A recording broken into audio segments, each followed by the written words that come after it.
में तो दोस्तों आज जो हम बात करेंगे ज़ोमैटो के बारे में बात करेंगे। ज़ोमैटो लगातार गिर रहा है, लगातार इसके अंदर फॉलिंग आ रही है। 3 ऐसे बड़े क्या-क्या कारण हैं जिनकी वजह से ज़ोमैटो के अंदर लगातार गिरावट आ रही है। और साथ में हम ये भी बात करेंगे इसमें स्मार्ट तरीका क्या है, कैसे हम इसके अंदर बाइंग करें, कहाँ हम इसके अंदर एंट्री लें, कैसे एंट्री लें, ये सब चीज़ें हम इस आज डिस्कस करने वाले हैं। तो वीडियो में अंत तक ज़रूर बने रहना। और ये गलती हम सारी चीज़ें हम बताएँगे, क्या आप गलती करोगे, क्या आप गलती आपको यहाँ नहीं करनी चाहिए, ताकि आपका अगर आप ज़ोमैटो को के शेयर को खरीदें तो आपका लॉस यहाँ से ना हो, स्मार्ट तरीके से आप बाइंग कर लें। तो चलिए बिना देरी किए वीडियो को शुरू करते हैं। पहला कारण है जो शेयर जो ज़ोमैटो के अंदर गिरावट आ रही है, और कल के दिन यानी कि जो कल जो गिरावट आई थी 5% की इसके अंदर गिरावट देखने को मिली थी। और ये ₹275 तक के लेवल इसने यानी कि ₹275 का टारगेट जेफरीज़ ने दिया था, तो उसके आसपास ये बंद हुआ था।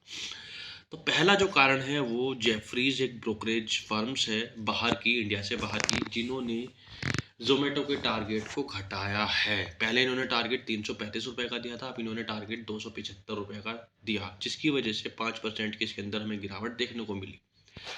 और इसी के साथ अगर मैं इस जेफरीज़ ने इन्होंने इसका टारगेट घटाया, जिसकी वजह से कल के ट्रेडिंग सेशन में 5% इसके अंदर गिरावट देखने को मिली और ₹252 के लेवल पर ये बंद हुआ। और आज के दिन की अगर मैं बात करूं, आज ये ₹250 के लेवल पर बंद हुआ है। तो पहला कारण हमें पता चल चुका है कि जो जेफरीज ब्रोकरेज फर्म्स हैं, इन्होंने इसके टारगेट को घटाया है। पहले इन्होंने इसके टारगेट को बढ़ाया था, अब इन्होंने इसके टारगेट को घटा दिया है, जिसकी वजह से लगातार हमें ज़ोमैटो के शेयर में गिरावट देखने को मिल रही है। अब चलिए इसका दूसरा कारण जान लेते हैं, दूसरी इसकी वजह क्या है, फिर तीसरी वजह जानेंगे, और हम इसके टेक्निकल और फंडामेंटल एनालिसिस भी करेंगे। फिर वहाँ से हम ये जानने की कोशिश करेंगे हम इसके अंदर स्मार्टली बाइंग कैसे करें। तो चलिए दोस्तों बिना देरी किए दूसरा वजह हम इसके जानते हैं। तो दोस्तों दूसरी वजह हम जानने के लिए आ चुके हैं screener.in पर। तो यहाँ आप देखोगे ₹250 के लेवल पर ये बंद हुआ है। दूसरी जो सबसे बड़ी वजह है इसका वैल्यूएशन।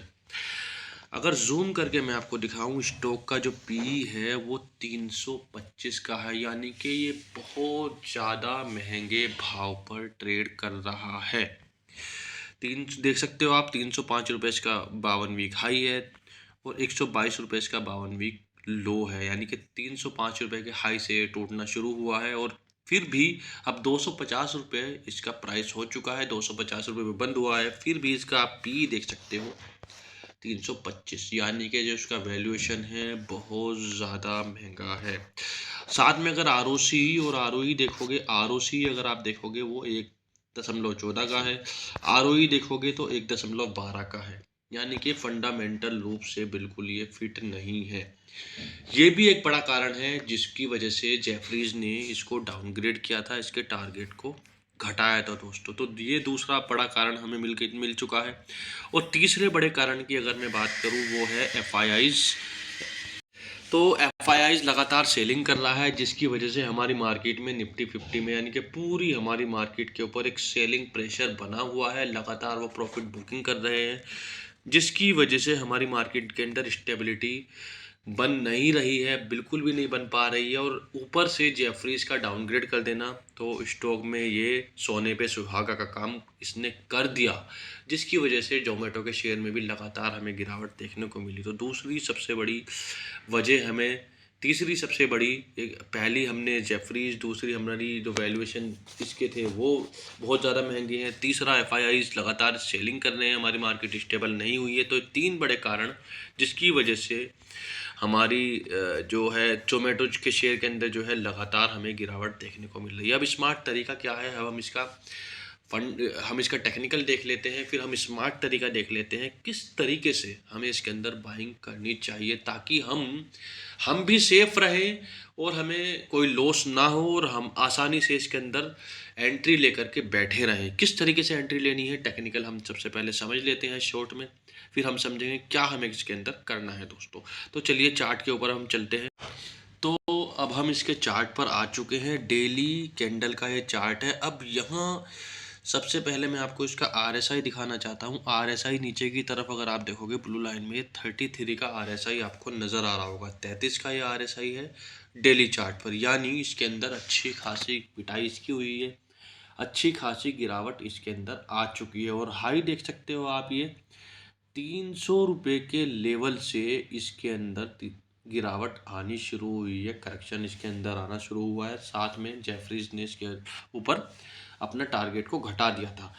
तो अब अगर मैं अब ये 33 का इसका RSI है। अब वीकली और मंथली कैंडल पर भी हम इसको सबसे पहले देख लेते हैं क्या स्थिति बनी हुई है।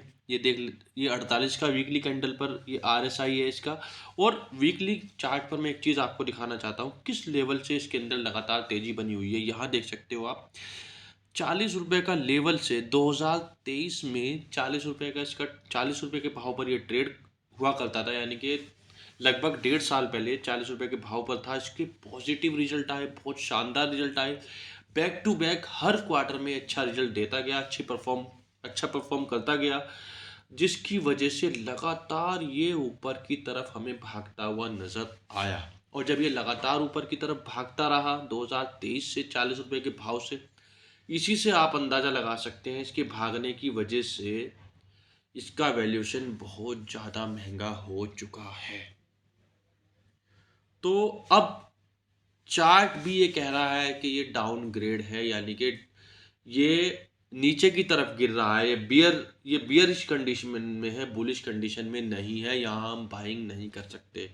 या बहुत सारे मैं आपको एक उदाहरण देता हूँ।